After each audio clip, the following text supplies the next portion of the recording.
I'm doing the salmon. We'll get into that in a minute. Welcome to If These Walls Could Talk. I'm your host, Tym Moss. And I'm your hostess with the mostest, Wendy Stuart. And thank you for being here with us today. Yes, I just want to say welcome back. We'll get into that in a second. But I also just want to say we did Bitter Betty's a couple weeks ago. We were sorry that Wendy couldn't make it, that Wendy wasn't there, but everybody else was. It was a packed house. It was a wonderful night. It was so much fun. And it was a celebration of birthdays for Nick Lyon and Rose Trentman and Emron, who was out of the country at the time. But it was just a fabulous, wonderful night. Lots of laughter, lots of reunion, lots of just good stuff, good life stuff. And the reason that Wendy was not there in attendance for the first time ever, I think. First time ever. Well, the reason I wasn't there is because of this. These are salmon. Well, they're not. I'm not telling the truth, but I couldn't get salmon earrings because I was watching the salmon spawn up in Alaska. And Tim, this was like, people said to me, Wendy, you're going alone to Alaska? Yes, I went solo to Alaska. And you know what? I used social media before I left. I reached out to someone I had met like 5 years ago, staying at an Airbnb that my friends had in Harlem. And this amazing person who's named Pico, Alaska, reached back out to me. I said I was going to be there and said, do you want to go to a party? Do I want to go to a party? So I had just gotten into Anchorage, and that, the next night there I was at this amazing party. It was this woman does this party every year and does a different film genre, and this year was Mel Brooks, and everyone was in costume except for me. I'm embarrassed. I kept telling people, you have to understand, I'm always in costume. Exactly. I didn't know I was going to this party, or I would have been. You had to be a character from a Mel Brooks film. But I met Tim. Extraordinary people. When you put yourself out there, there was one guy who always wanted to have a commercial restaurant, so he now feeds the homeless out of the back of his car. He's got a whole kitchen set up because they have a tented camp in Anchorage. The artists. I've never been made to feel so welcome. And I got to tell you, the people I met were all just like us. They were just all artists and very cool people. So nice. Shout out to Pico, Alaska. And a shout out also to Mead Treadwell, who heads up all the energy in Alaska and the Arctic. He also took me around with his 3 fabulous dogs in his truck that drooled on me, jumped on me, and got their dog hair on me. No, they were great. The cruise itself was sensational. I am jazzed, happy to be back, and looking forward to doing Evan Lawrence's show Friday night. It's the Jersey City Equality Fringe Festival. Yes. As part, right? And that's right off Grove. Is it Grove Street exit? Tim, this is so genius. 1 block from the Grove Street station. Perfect. And thank you for bringing that up, because, so many of us are like, I don't leave the island of Manhattan. Yeah. This is easy. It's like 2 stops on the PATH train. Yeah, right. It's easy peasy, and it's 1 block from Grove Street. It's from 7 to 9. I have the flyer up on my page. Please come. We've got a really great lineup, and some names you'll know. You'll probably know everybody on there, but come and support us. Well, back to Alaska. Yes. You ran into a friend of mine. Yes. So here's another thing, right? Everyone's like, you're doing this yourself.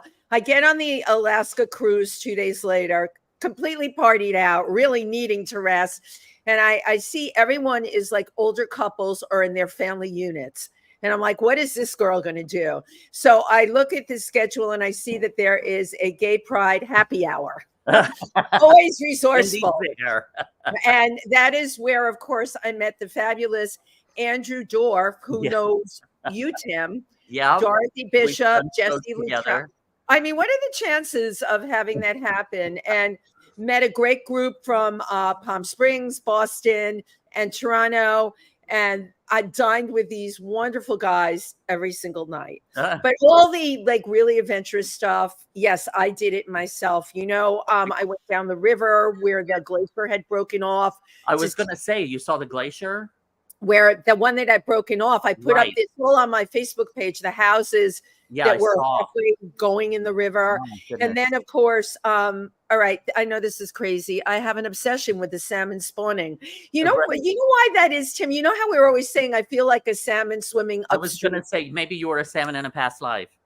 There you go. And we always say, I feel like a salmon swimming upstream. But did you ever really think about what that is? Oh, they work hard. They work hard. They're going to lay their eggs. They're going upstream and they're leaping out of the water. And while I'm watching them, I'm watching a mama bear and her cub come to. It was just absolutely. I pinched myself a million times a day. Is all I can say. What a wonderful experience. Now, you saw the glacier. You did see the glacier. The glacier is beautiful. Again, the pictures are all up. Glaciers are receding because of climate change. Although. Some of the old timers in Alaska said there's no climate change. That's what they told me. And you know what? I don't get into that. Yeah, exactly. So it was amazing. Oh, great to be back here with you, Tym Moss. So that's what you needed. You needed to take some time away and catch your breath. Definitely. Yes, I did. And I think I have kennel cough. Hang on. You could hear it on the ship. It's not COVID, but I called it kennel cough. A lot of people on the cruise had it. It's like when you put the dog in the kennel and you don't give him his Bordetella shot, and then he comes back with kennel cough. Maybe I'll go get a Bordetella shot. Yeah. Is there any veterinarians out there? But I'm excited today because I love our guest who's coming. I do too. So everybody loves her.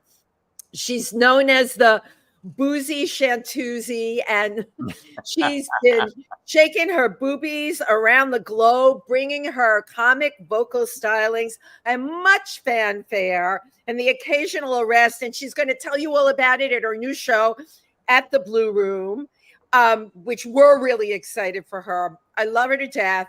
Put your hands together for the one, the only MargOH Channing. Cheers, kids. How's everybody doing? I got some water. Cheers. Cheers. I got a dirty vodka martini. I mean, it's 2:00. Why not, right, kids? You only live once. That's what MargOH says. It's 5:00 somewhere. It's 5:00 somewhere. MargOH, I do notice that your martinis are always dirty. Why is that? Well, I like the similarity of salt in another taste. Ooh, I'm so very sure. And I have to tell you, I first met you at Tim's opening. I don't know how our paths never crossed, but when Tim had the opening for his film Junk, that's when I first met MargOH. Can you believe that? Wow. Was it then? No, the first time we actually met when Miss Wendy Stuart was at your birthday party. Oh my God! Right. Well, no. That's how I was Nick Lyon, or I can't remember who asked me to perform at your birthday party, and I had never actually met you before. And but am I wrong? I think it was. Okay. Wait, I'm the one that has jet hag. Hold on. I met you that November at the opening. The opening was in November, and then her party was because Nick organized that whole thing, and it was like first time out with Nick and that whole posse. And I remember him saying, "This is MargOH Channing," and I should have known you. I don't know why our paths didn't cross. And then you came and gave a fabulous performance that January 24th, 6 weeks before they closed New York down at my birthday. That was everyone's last hurrah. I got to tell you. I know it was. That was a big party. Right? Yep. It was like the last hurrah, right? At Club Bedlam, which is no more. Yeah. But here here we all are, and it shows you all the twists and turns that life can have. But let me tell you something. We're still standing. That's right. Yes. We are. Cheers. Absolutely. And I don't know, kids. We might be coming around the COVID bend again. I've been opening up my shows lately by saying, I can finally announce that COVID-19 is over.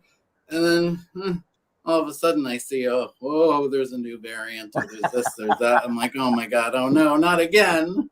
I can't take it again. Although I have to say, I didn't mind lockdown. I really didn't. I got to do a lot of things I never did, like, all sorts of things. Like, well, I got to tell you, I think I said this before the show. There were a few people that were like my rocks to reality during the shutdown, and your show, I would mark it on my calendar to make sure your live stream.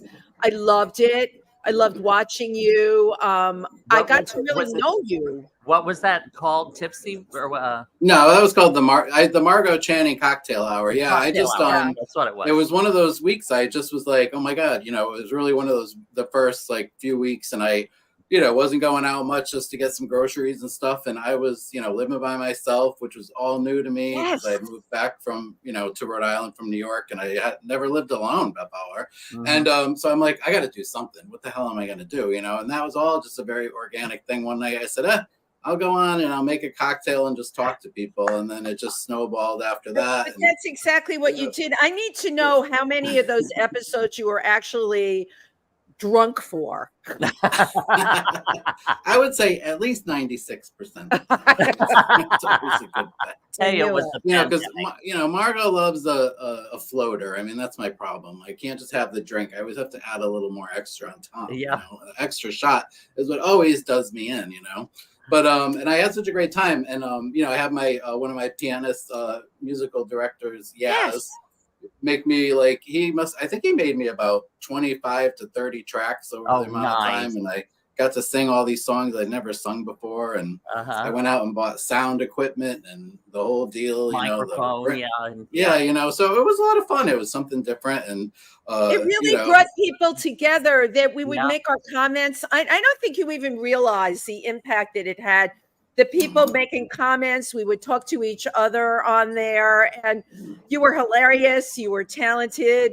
You were drunk out of your face. And when I think back to what we were all going through at that time, I have to thank you. It was really wonderful what you gave as a performer. I appreciate that. And, and then as a couple of weeks went on and I realized more people were watching, I took the opportunity to do some fundraisers. So that was good fun for me. I think we ended up over the 2.5 years, ended up raising like $3,600 for different charities. Wonderful. Local Rhode Island, I gave some to PANGEA and a couple other New York charities and a whole bunch of Rhode Island charities up here, animal charities, the Rhode Island Imperial Court, Rhode Island Project AIDS were just a few that I gave some money to, and then it was an opportunity also because I moved back up here and I hadn't lived up here in like 18 years and back in Rhode Island, so a lot of the other drag queens up here in Rhode Island were doing their own online shows, so I was tipping them and keeping them going because they were depending, they were losing their ability to perform and make money, so. And people rallied together, and that's what really I loved about it. It showed our true humanity. Yes, right. We all adjusted to it and still continue to move forward. Right. Exactly. But doesn't Margot? Don't you follow the Elaine Stritch rule for drinking? Yes, I never go on stage alone. I always have Jack Daniels or Robert Mondavi. And one drink before, one drink during, and one drink after, and then about 17 drinks after. Yes, right. And you definitely adhere to that, Margot. One of the things you would have loved on the cruise, people that I met, this great group from Palm Springs and Boston, they all bought the drink package. I'm like, well, what's the drink package? 11 cocktails a day. I know, Tim. How incredible! I mean. 11 cocktails a day. They sell you, and it's not expensive. This package. I don't drink that much, but 11 cocktails a day. Margo, this would be perfect for you. I think you should do cruise ships. I'd have to, but I might have to buy 2 subscriptions for that. I know 11 drinks. That's it. Oh my God! I was just down in Florida. I went to Florida. I know. I don't want to really go to Florida much anymore, but because they're crazy down there. But I went back to Florida, and I think I had about 18 drinks a day, probably. Yeah. Where in Florida? Oh no, I go to a place called the Villages in the Florida. Oh, the Villages, yeah. Yes, yes. It's about an hour north of Orlando. Yes. Yep. Very interesting. Oh, it's like a very pretty place, the Villages. A lot of people retire there. Yeah, it's like a little resort, Yeah. but Yeah, but it's almost like a town or city that they built. Yeah, it is. It's a bunch of how it's thousands and thousands of houses with little downtown areas. It's almost like a little Disney-ish, Front porches. They all have front porches on them. But the best thing about the Villages is if you go into a bar and you order a vodka and tonic, you get 2. Oh. Or if you order a glass of wine, you get 2. So that's why people are always running each other over. That's why people are always running each other over in golf carts down there. So everyone's always trashed.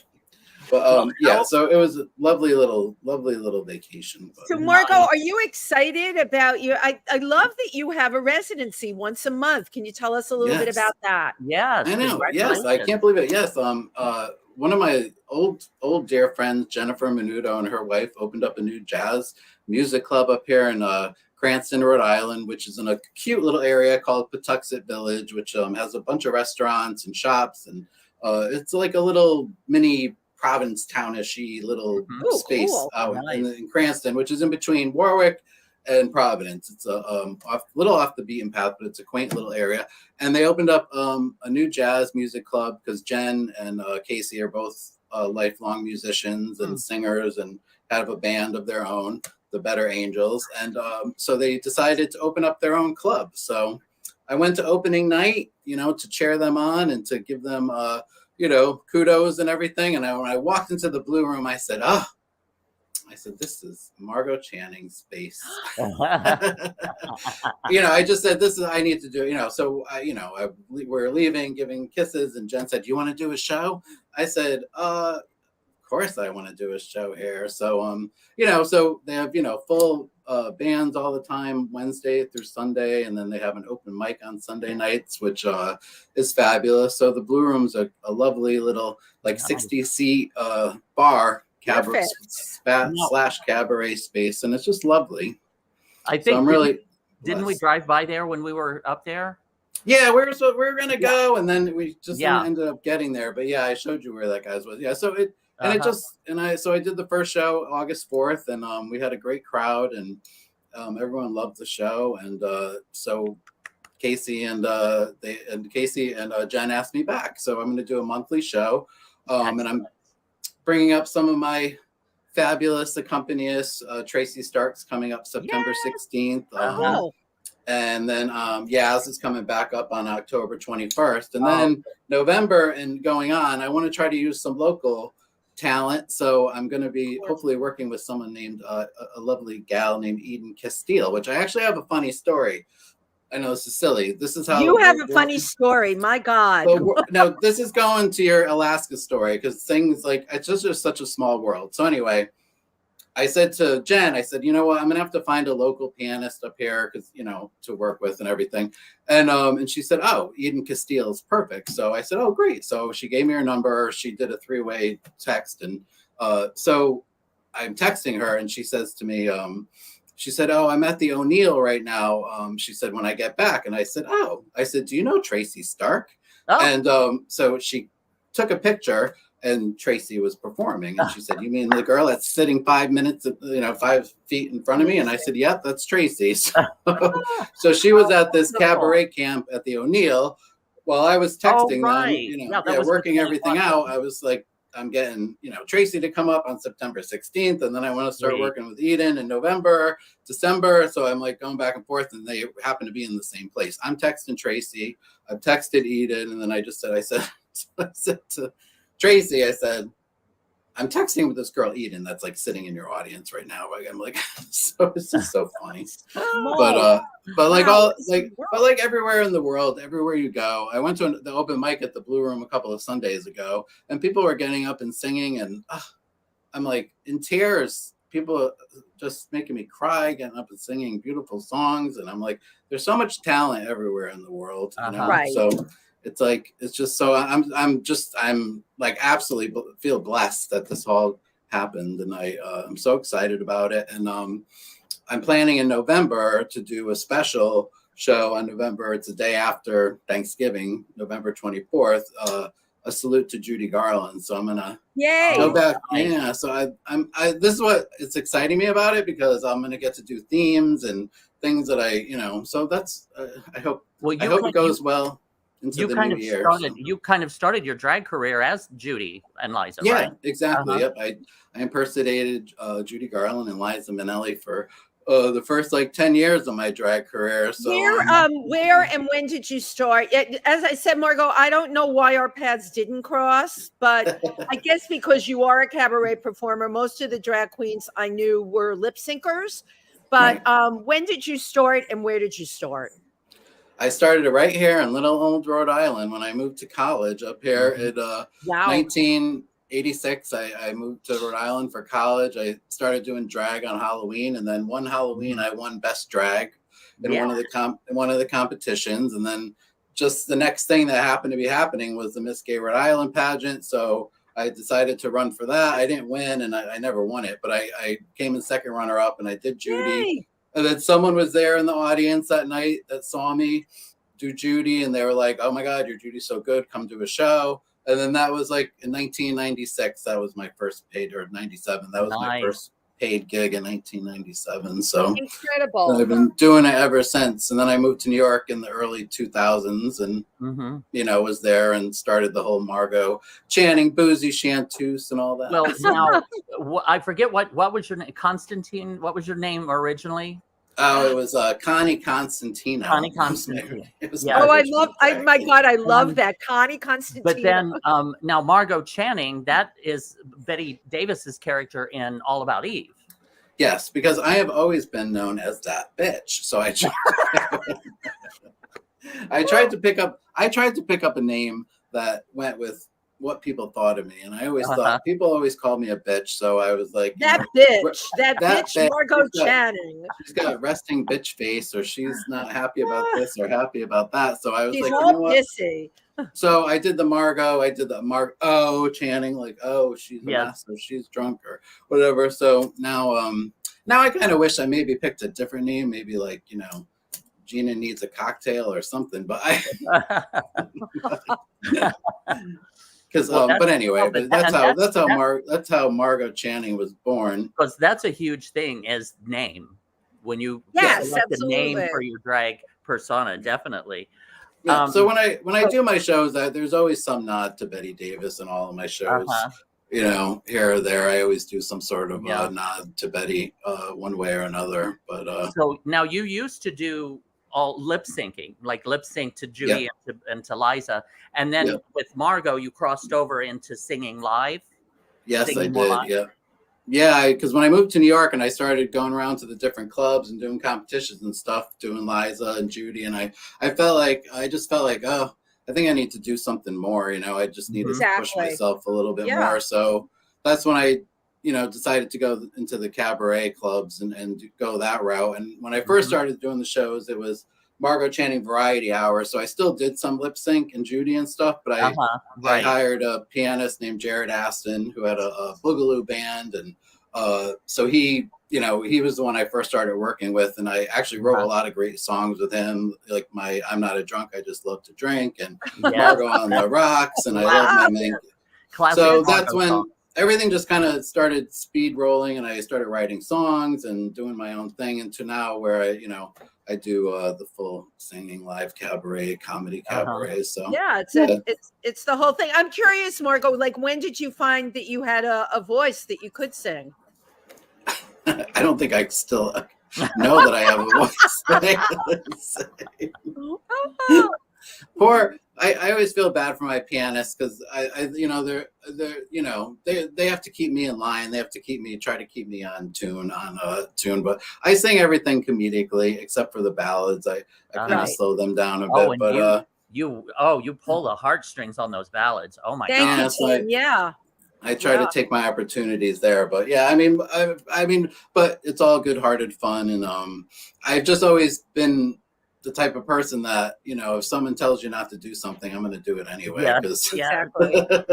MargOH, you're funny, and I think you should sing less. And I'm like, well, but that's not what I do, so I'm going to do what I'm going to do. And, tell us a little bit about Manny Champagne and the television show. Oh, yeah. I mean, prior to doing the cabarets, my ex, Manny Champagne, I don't know where he went to. He just ran off and left me high and dry. But yeah, so. Well, maybe we'll find the body in the trunk, huh? Actually, I had dinner with him a few weeks ago. Oh, he's still alive. Okay.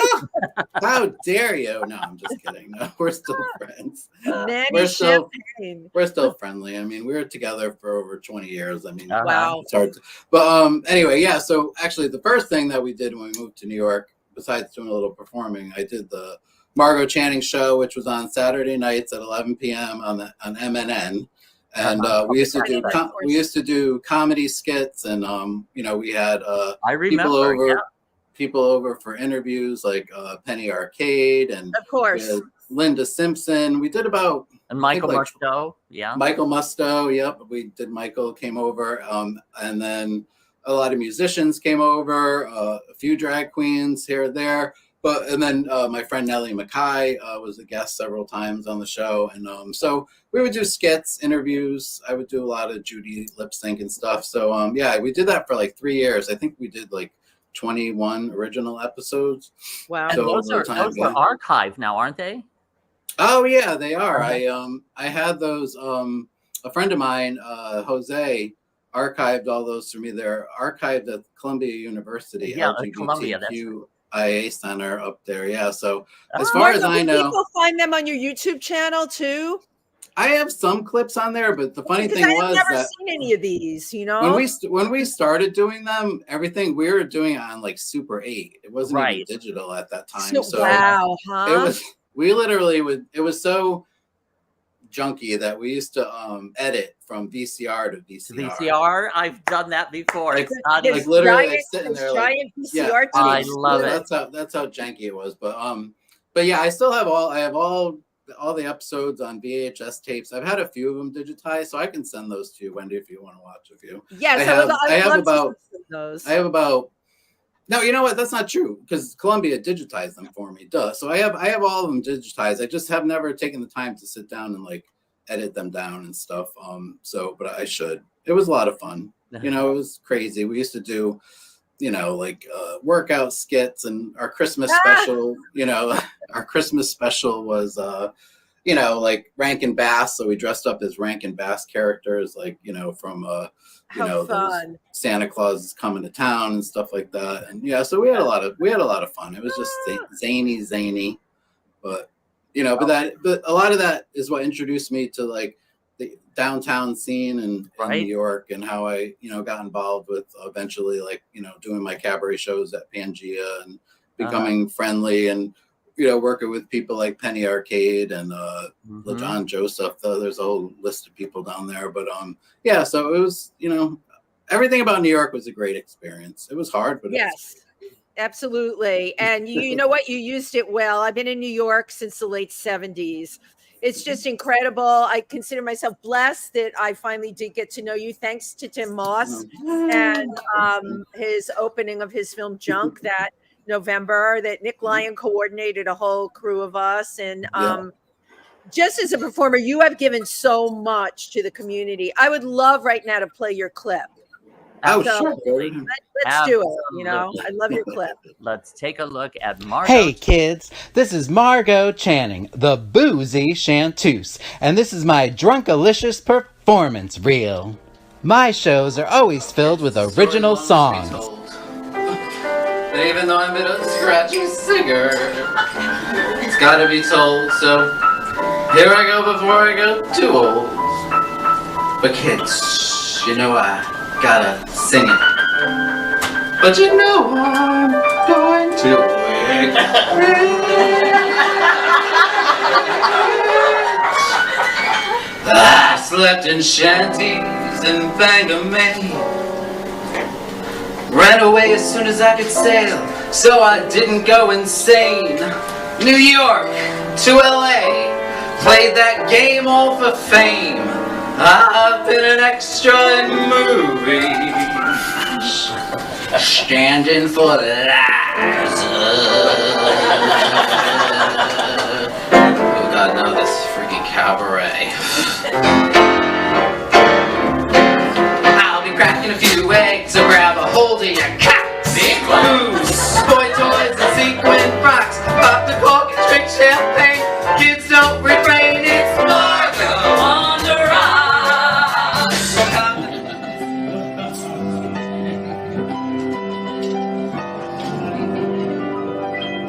We often listen to music. Rachmaninoff, Dylan, the Blue. But nothing compares. No, nothing compares. When MargOH sings the words.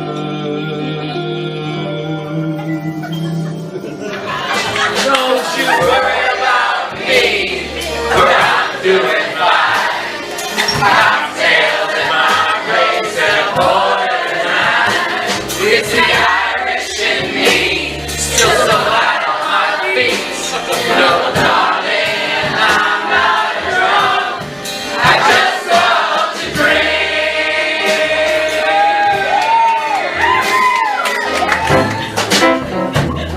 I love my man gay, not sure what to say. I guess I was born this way.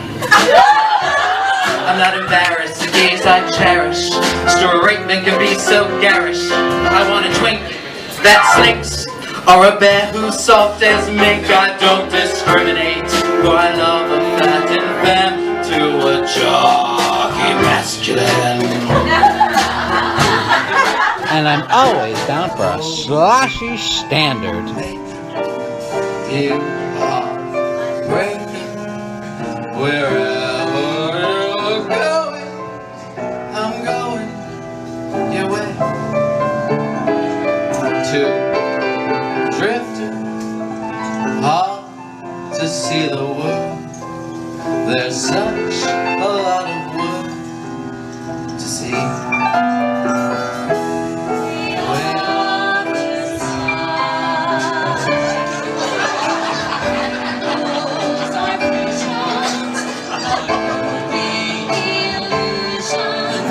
Never outthink me, just drink.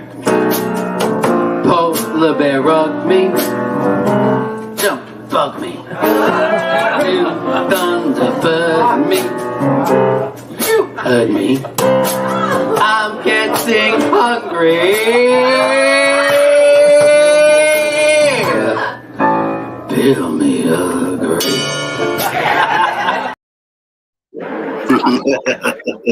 Intoxicatingly hilarious. You Thank are. you. Oh my God.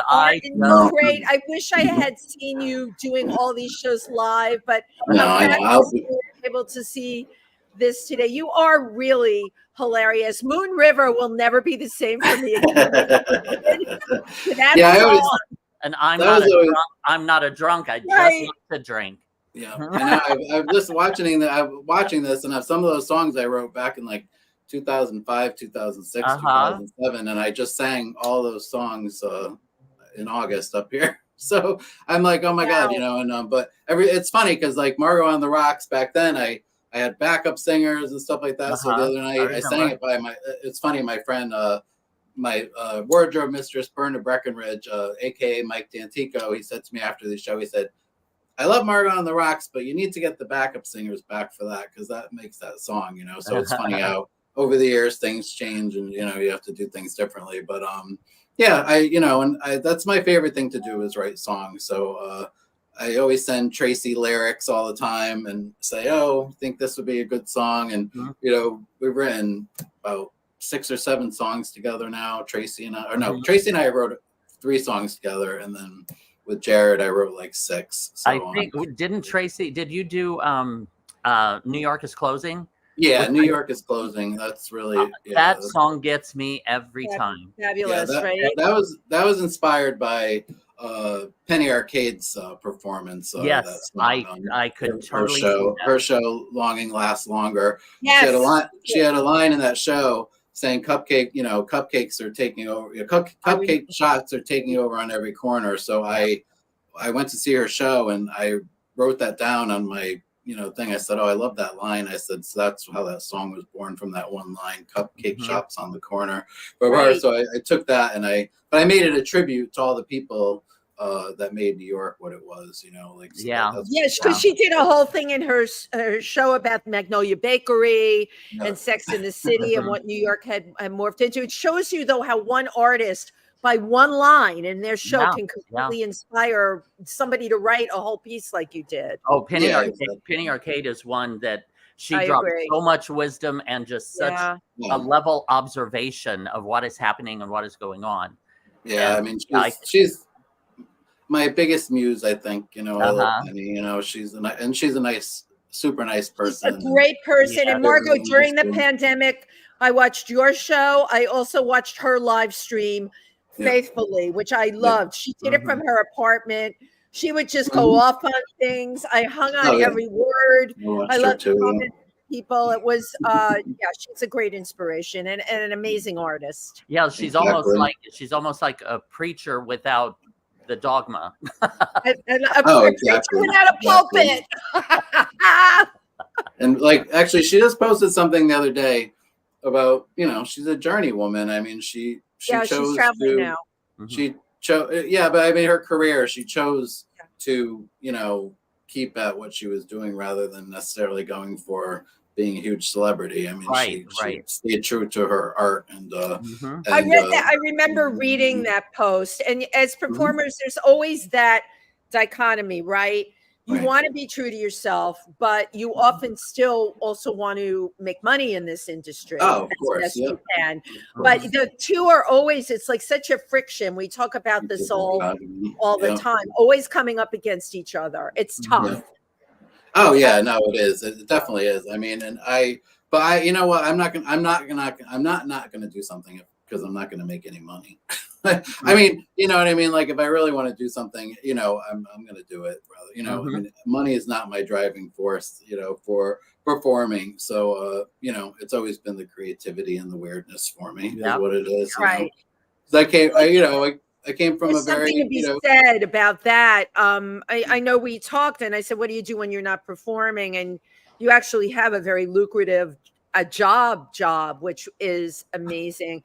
And I think the wisdom in that, when kids talk to me about, because this is all I've ever done. And I, at this point in my life, I'm like, holy moly, I came back from this cruise and I said to Tim, the most obvious thing to me on there was there were none of us entertainers were on a cruise. Okay. There were kids who were the entertainers, but the people that had the money and had been on 10 and 20 cruises all had regular jobs. And those days of being told, oh, you know what, you got to commit 100% to your performance. I don't believe that at all anymore. I think you've got to be able to split yourself in two and be able to do both. That's what I think. Yeah, and I've always been able to do both. It may have kept me from, maybe, taking that plunge and being 100% performer. But, and I mean, and honestly, I came from a family that, a middle-class, hardworking family, that eventually opened up a restaurant. And so I've been working since I was 9 years old when I got a You have a work ethic. I have never stopped working. And it's like, and I do think to myself, I'm like, you know what? I could use a layoff because if I did, I'm like, please, somebody lay me off for God's sake, but because, and then I probably would be like, okay, this is it. This is my chance. But I came from a family that always told me that you had to have a job, and like, so same. I know it's silly because performing is a job, and people make a living doing it. So I kind of stuck in that generation where we didn't make a ton of money in the beginning during drag, so I guess it's just money was never the driving force behind my drag. It was always. It's interesting, Margot, though. You mentioned, you need a layoff, and the way the universe works, you ended up getting a layoff, not one that you had planned about, which, and you did a show about it too, which was so amazing. You had that whole issue happen. Can you talk a little bit about that? Oh, sure. Yeah. My health issues. Yeah. For years I had, had diverticulitis attacks. Like I go all the way back to like 2011, and so every like once a year or something, I'd get an infection, and I'd have to take You'd be fine, antibiotics and blah blah blah. And then as years going by, the doctors kept saying to me, "Oh, Margot, you're going to have to have preventative surgery." So the last time in 2021 April. And that was during the pandemic. During COVID, in the middle of COVID, right? March 31st, I went into that one hospital. I went through the whole thing with taking, the antibiotics. They sent me home, and I still wasn't feeling well. I knew, because usually when I left the hospital with that, I felt better. But anyway, make a long story short, I was here by myself on August 6th, and which is actually Manny Champagne's birthday, and that's why I remember the day so well. But anyway, and I went up to go to the bathroom, and then I went to go to the bathroom, and the next thing I know, I was laying on the floor writhing in pain. And so basically, my colon had exploded basically. So I called 911. They rushed me to the hospital, so I ended up having major surgery. And I remember this whole thing. So I had a colostomy bag for 6-7 months, and then I was reconnected in September of it was about 6 or 7 months in between. I remember. And then so then I had the second surgery to reconnect everything, and then resection. So but my what I tell people now is doctors had been telling me for a few years that I needed to go have a preventative surgery, and I kept putting it off, and that'll never happen. But when I woke up, the doctor said to me, he said, about 60% of the people that come in your condition, don't make it. He said, you're really lucky. He said, you're really lucky. Wow. And because he said that I had been going septic probably for a couple of days, like my God, days, like what I mean. And you don't know it, you don't. Wow. I didn't have any pain or anything. So so I just tell everybody, if you have something going on, just get it taken care of the best you can beforehand. Because believe me, Margot, this story speaks volumes of who you are, because I followed every single post on Facebook, and what you went through. I knew how close you came. All of us did. And yet you were able to not only land on your feet again, but you end up coming to PANGEA and doing a show, which what you went through would have taken a lot of people out. I think people do not realize the seriousness of what happened to you, and how often you just don't come back the same. It's like going to a handbasket. And yet you were with PANGEA doing a show where you were handing out coloscopy pads. You were tossing out. I mean, as a comedian, you always want to try to make light of the worst situations, and hopefully the way that I go about doing my comedy makes some, because I know and I didn't even know until afterwards there's someone that comes to my shows that has a colostomy bag, and I did not even know that until after, and because he told me how I'm made him feel so much better about so it's just so it's crazy. But I always feel that you want to try to make the way I am. I want to try to make a bad situation funny. So that's what I tried to do. That's why I did that show. Simply Margot.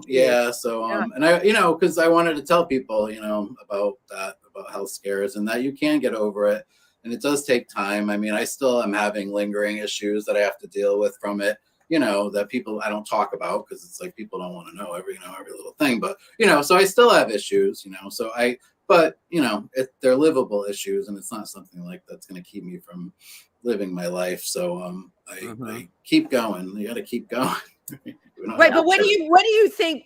Is it just this work ethic that you had from the background you came out of, or is there is an inner strength to you that you can even say, just keep going? A lot of people don't keep going. What do you think the secret is for you? I think, honestly, I think it's my mom. I mean, I think my mom's my driving force. Sorry, I will start crying. Just okay.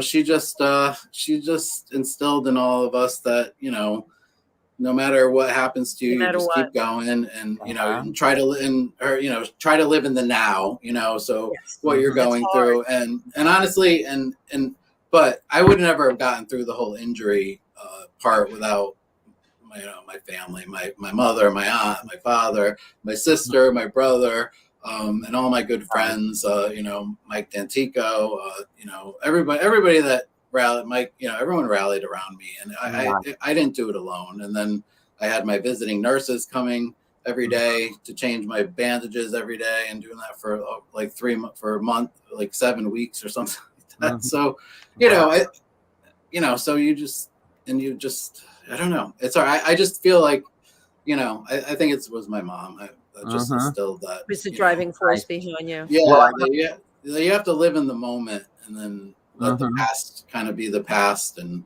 you know, Right. and that's what my show. I was gonna do a show in New York called "I've Missed You," which is gonna focus on being a drag queen that has social anxiety disorder, because I do, and I didn't know that I had it until I got diagnosed. I went to therapy for the first time in 2019. I started going to therapy. For you. She diagnosed me, like, that's what I, you know, she just said, you know, and so it's like, yeah, like, you know, but it's funny how I've chosen to do all these things that I have to be out there. I'm the type of person that would rather sit at home, you know what I mean, and not be social. Yeah. So I really have to, you know, focus my energy. So when I'm going out or going to be in a group of people, because I get very quiet, you know, and it's not like what a drag persona should be, you know. So my show was going to focus on that, and you know, and how you work around that, you know. So now so one of the most revealing shows of yours that I saw was at Dixon Place for The Love of Judy. Wow. You talked about growing up and the challenges and struggles you had, and how you ended up that that'd be great. That album really spoke to you, and it kind of helped you through a lot, and the loss of your brother, and I mean, it was just it's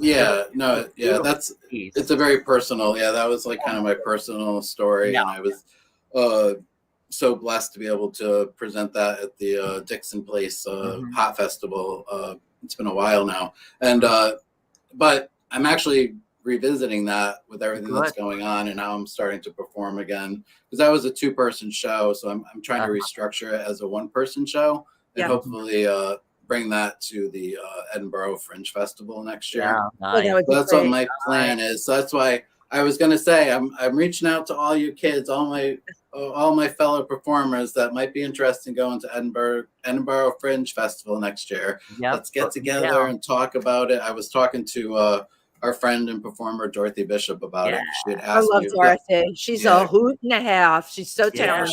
Oh my God, talent oozing out of that woman's pores, you know. And hilarious. And we've been friends. She's one of the first people I met in New York, and we've been friends ever since. And uber talented. So she had asked me about it because I had done it before, and I said to her, the only way I'll go back is, I said, if a whole bunch of us go and all do it together, bring our own shows, and then we can all live together and count you know, because it's like it's like the boot camp of performance art, you know. So it's like. It's nonstop from the time you wake up in the morning. It's like there are times when you're in drag. Well, like for me, I was in drag from like 7 a.m. until 3 o'clock the next morning. You know, like that's fabulous.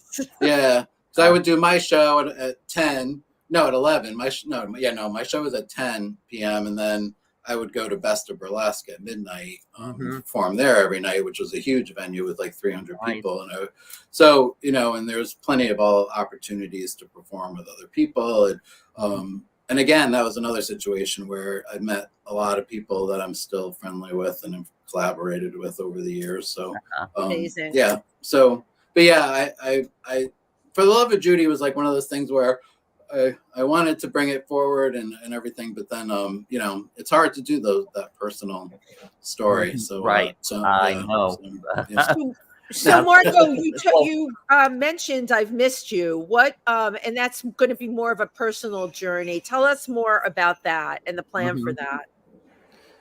Yeah, I just after I did the show Simply Margot, which kind of focused on my injury and everything, and then I just wanted to bring it a little bit further and focus on the mental health part of life and how we get through those situations and how so it was a song actually that I got inspired by Pat Benatar for that one, her song We Belong. I went to go see her in concert, and I love her. So I do that a lot. Like one of my processes is like if I like a song or something, I will, and I want to do a song in a show, I'll build a story off a song like that's personal to me. So that's kind of how I work my shows. That's kind of how I do them. So so a lot of times I'll pick the songs I want to sing, and then I'll write the story around the song. It's not Yeah. So that's your process. No, you're so because you were originally scheduled for September at PANGEA, but you're postponing it until probably spring or I just didn't. I honestly, a few things, family things came up and personal things and everything, so I decided to postpone it. And then the Blue Room thing, I decided, I need to focus all my energy on. I hear you. But isn't it wonderful? Isn't it wonderful having all the opportunities? Yeah. Oh yeah. Really I love that. Love it. Now, we kind of got into like For the Love of Judy, that kind of told your lifelong story, but you also have a history of Margot. So tell us about Margot's history and how she came about. Where was she born? And Margot's born in Bangor, Maine. Wow. Of course she was. I'm the daughter of a poor fishmonger from Bangor, Maine, And I was when I was 12 years old, I was taken to New York City to work at my aunt Trudy's bar called Big Trudy's on Delancey Street in New York City. And my Aunt Trudy was a lesbian, so she introduced me to all her lesbian friends. And then she decided to give me the name MargOH Channing because my actual real name, my mother, Hattie, my mother, Sully, named my sister and I after stinky fish. So my actual name is Haddock. So Aunt Trudy was trying to sell a little bit more than drinks. It's like as far as I was concerned to some of her clientele. So, but what happened was I was discovered behind the bar because I, have kind of big knockers. And then the next thing I know, I was whisked off to Hollywood and I was doing sexploitation films for Russ Meyer. My God. Oh my, you worked with Russ Meyer. I mean, I am completely impressed. Yeah. And then after that, I kind of had an affair with a child star named Rodney Allen Rippey. I don't know if you remember Rodney Allen Rippey. So that became a bit of a scandal because we were about to get married, and then I had a little tryst with Neil Sedaka in the shower. Of course you did. And then I had to flee the United States, so I ended up opening up a 25-seat cabaret bordello escort service in Bangkok, Thailand. So I lived there for about 15 years, but I don't remember. Do you remember the artist Charlene? I don't know if you remember Charlene, but she came to perform. I remember the name Charlene. Yeah. Never been to me, Charlene. Yeah. Well, she accidentally burnt down my 25-seat cabaret bordello escort service. I'm sure it was an accident. I'm so sorry that happened to you. So I ended up having to move back to New York City, and that's when I started doing cabaret again. And then, but also too, as a side gig, I became the world's most decorated extra. So I've been in. Wait, but I have a question. What did they decorate you with? Oh, the Exie. You've never heard? Oh, yes, the Exie. It happens in every October. It's usually at the Howard Johnson's Motor Lodge in Topeka, Kansas. Yeah, that's where they give those out well, they've been changing the location lately. The Exies are for extras, right? Yes. Right. The Exie Awards. I've won 35 Exies. Yes, I have. Yep. And my first role was playing Shelley Winter's body double in the Poseidon Adventure. That was the first. I know the scene. Wait, she was like swimming. You think her fat ass could have swam that far? No, thank you. Oh, and then I was the one. I popped up out of the water. That's all. And then I also played Fembot number 6 in the $6 Million Man by Anakin crossover episode. Oh, these So- roles! My God, they're poignant. Yes, they were. Well, it was always the roles that I did get as being an extra were always like they were meaty. You know what I mean? They were Yeah. meaty roles. Like I also played Dead Girl number 26 in the Attack of the Killer Tomatoes. That was a little less, And then I also It's played bringing Zara. tears to my eyes just hearing this. And I also played Zara's sister Zazu in the Planet of the Apes, the original one. So, a lot of costuming. I was always in a lot of costumes, Yeah. So, but yeah, so it's been I a great guess you career. what you made up for in costume for the lack of lines that you had. Yeah. Well, I mean, it's You know really what they say: heavy on costume, short on words. Exactly. So, but to me, the extras always make the movies. I mean, There you how go. many times? I mean, Let's hear honestly, it for the background actors. Yes. yes. No, I mean, honestly, I've known so many actors over the years that that's how they make their Yeah. living is by being extras. So it's Yeah, good work if you can get it, kids. Well, So I've got two more things for you. One Yes, is and then you, we have a lot of comments, Tim. We got to get to Right. our comments. oh yes. you one is you share a birthday with someone. Yes, I do. Whoa, I share a birthday with Cher. Yes. Oh, of course you do. Turn back time. If I could turn back time. Yeah. And the other thing is wedding officiant. Oh yes. Oh, back in about 8 or 10 years ago, I became a ordained minister, so I could marry good friends of mine, Ari Davidson and his wife and her wife Meg. I'm a minister. So if anybody wants me to marry them, just let me know. I will Absolutely. do that. Yes. Okay, my goodness, we've got a lot of okay. I know I can't see it. So our good friend Sue's from Stu's Oh yes. GX Design says hello. Hey Suze. My friend Miss Taro D says Tim and Wendy hi, loves can't stay but wanted to drop by and share some love. I will watch replay later. Everyone knows and loves Tim. Salmon spawning hum caviar delish. Let me see. Cecily Williams Cecily, one of my favorites. says hello and Love says, her. "Oh my God, this is going to be the best hour." And then Ms. Tara D comes back on and says, "Margot, you are gorge, doll." Thank you. I know I put on new hair today and everything. And Sue's Genero says, "Loved the fundraising, Margot." Thank Grateful you. for that. Cecily says 11 drinks is the minimum. I love that. Apollo Cabrera says great.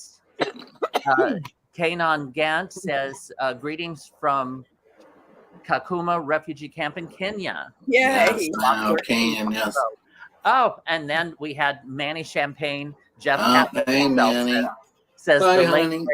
late great insane Jerry Visco's friend Jose. I think that was on about your. Oh yes. Okay. Oh, and can I just say one quick thing? Sure. And because right before I came on, you guys probably don't know this yet, but of course you guys knew Barbara Gustern Meyer, right? Yes, Mhm. I know they got the Yes. verdict. Yeah. So yeah, they came out earlier and they did a plea deal, and she's pleading to first-degree manslaughter. So they're going to be sentencing her in September. So she pled guilty. So justice for Barbara. I'm really happy about that. Yes. When I get off of here, I'm probably going to go cry a little because I just adored her. Yeah. She's a wonderful person. Now Kobe Cole, our dear friend of all three of us, says, "I in all caps, I love you all so much. Hugs and kisses." I love Kobe. Mr. Kobe, I got to get his diet secrets. Yes, right. He'll tell you. It's He'll tell looking you. fabulous. secrets. Yeah. Lynn Snell says hello, good afternoon. Hi, Awesome, so Lynn. fun. Lynn and Phil from Gloucester. Yes. Hey. That's how it's pronounced. Yay. And Justin Gooding said, "Love seeing you all on my screen. Much love from your fan Justin, also known as Gladiola Gladrat." Oh, Gladiola, fabulous. Hey, Thank you very Gladiola. much, Gladiola. We appreciate your tuning in. and everybody. Thank you. Thank you, everyone who tuned in. I lost my voice, but it came back. Oh, Thank no. All right. Well, thank you, everybody. We so appreciate you Thank tuning you, in. everyone who tuned So, in. Margot, what is coming up? What's the next thing? Tell us a little more about the Cranston and. Oh yeah, so I actually this Sunday I'm doing actually the next thing I'm doing is Sunday at the Estuary in Old Saybrook, Connecticut. I'm going to be hosting Estuary. at the Estuary. Yes, I think it's a senior center down in Old Saybrook. I'm going to be hosting the Pride Bingo down there for a friend of mine who reached out to me last minute and asked me if I'd come down and do it. So I said, "Oh yeah, fabulous." So, yeah, so that's my first thing, and then I'll be working with Tracy Stark to do my show in September at the Blue Fabulous. Room. Love Tracy. So we took the show that I did, and now we're gonna make it. We're called it After Dark. So things are gonna get a little raunchier. You know? It's gonna be raunchy and spicy and yeah. So it's gonna be a little darker, a little sexier, a little drunker. So so yes, please come down to the Blue Room. It's in Cranston at 2197 Broad Street in Cranston, Rhode Island. It's a lovely cabaret jazz room. And now, when are you there? When are your shows there? yeah. Oh, I am there September 16th at 9:30, and then October 21st at 9:30, and then when's the other one? Oh, November 24th, the day after Thanksgiving, I will be there, and then December 22nd. So, and I'm hoping to have some local performers come on as guests. So I sent out a couple of requests for that. So hopefully I can make those announcements soon. Because I love working with other people and collaborating. You all know that. So Yep, absolutely. you know, I want to, and the November show, I want to do a Judy Garland tribute. So I want to try to get a couple of singers for that to come join me to do that. So yeah, so I'm really excited, and then we'll see what the new year brings. Absolutely. Maybe I'll have the Tym new Moss year in will bring fabulous things because you are like the bionic woman. You know, you came back stronger, bigger, faster, and you're just doing it all. It's so great. Selfishly, I'm going to ask, when can we see you in New York? I'm going to come down. I'll come down whatever your next things are. I'm going to try to come down. I know it's been a couple months, so I'll have to look. I'll have to look and see what's going on and tell me, and I'll come down. Well, and also, go ahead. Oh no, and hopefully in the new year, I'm going to reschedule that show that I have planned. So hopefully, maybe February or March, I'll try to do that. Perfect. And I just want to say thank you so much to Ike and I. We come up there. We've been up there a couple times to do 50 Shades of Gay. And this this last one, you joined us with the drag queen in the show. So much fun. And we always just have such a great time staying with you. And I love that. I love that time together. No, I do too. I love being around, hanging out with other artists and kvetching and talking about everything, you know. So yeah, no, I love it. And thank you. And anybody wants to come up here to Rhode Island and visit me, please give me a shout out on Facebook or whatever. I got guest rooms. So anytime you want to come up, come on up. Oh, well, I am so grateful that you took the time to sit down and chat with us. I'm honored to have been on your show. You have some heavy hitters on here. We're really looking forward to this. You know, I was in Alaska and I was making sure I got all your promotional stuff out and everything. We love having you. Absolutely. Everybody loves MargOH Channing. Yes. I love everybody. And one of Margot's songs is Bounce Your Boobies. That's right. Get into the swing. Bounce your boobies. Swing is everything. Makes no difference if they're big or small. As long as you give it your all. Hey, bounce your boobies. Get into the swing. Bounce your boobies. The swing is everything. Makes no difference if they're big or small. Come on, girls, and give it your all. Hey. Yeah. Thank you, MargOH Channing. Thank you, guys. Love you. Love you. Thank you, Sam. Thank you, Margot. Thank you, Cameron, our producer. Thank you, PANGEA. We will be back next week. Thank you for everyone who tuned in today for your wonderful comments. And see you all Friday night, who's coming to the Fringe Equality Festival in Jersey City from 7 to 9 at the, where is it going to be? Just go to my Facebook page or Evan Lawrence's Facebook page. Come and support us. It's going to be a very fun show. Thank you, everybody. All right. Cheers. Bye. Bye. Cheers.